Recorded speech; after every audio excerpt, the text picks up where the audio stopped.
RTS Info, Valérie Eschler.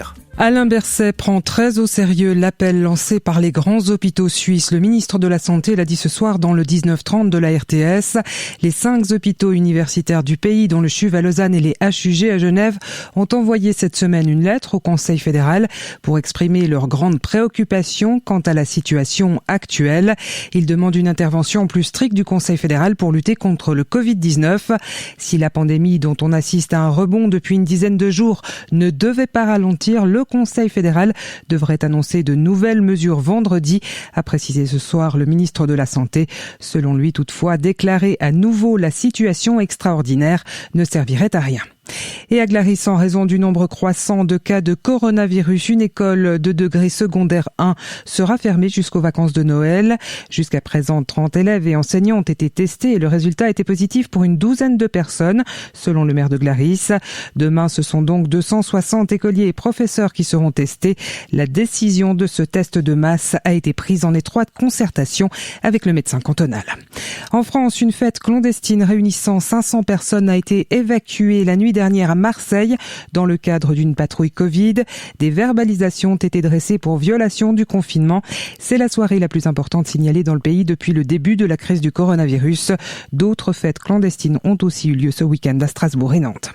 Le président algérien Abdelmadjid Tebboune a fait aujourd'hui sa première apparition publique depuis près de 2 mois. Il s'est dit en convalescence encore 1, 2 ou 3 semaines après son hospitalisation en Allemagne pour y être soigné du coronavirus. Des affrontements ces dernières semaines dans la région du Haut-Karabakh ont fait 4 morts côté azerbaïdjanais. C'est le ministère de la Défense de l'Azerbaïdjan qui l'annonce aujourd'hui.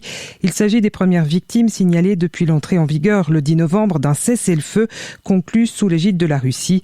Les autorités arméniennes ont pour leur part fait état de 6 blessés de leur côté. En ski alpin, la première descente de la saison a réservé bien des surprises aujourd'hui à Val d'Isère. Le Slovène Martin Kater a cueilli son premier succès en Coupe du Monde en devançant l'Autrichien Otmar Striedinger. 3e, le Schwitzois Urs Krienbühl. Toujours côté suisse, Beat Feuz est 6e. Ralf Weber, Mauro Caviezel et Carlo Ianca terminent dans le top 20. Et chez les dames, le 2e géant prévu à Courchevel a été reporté à demain.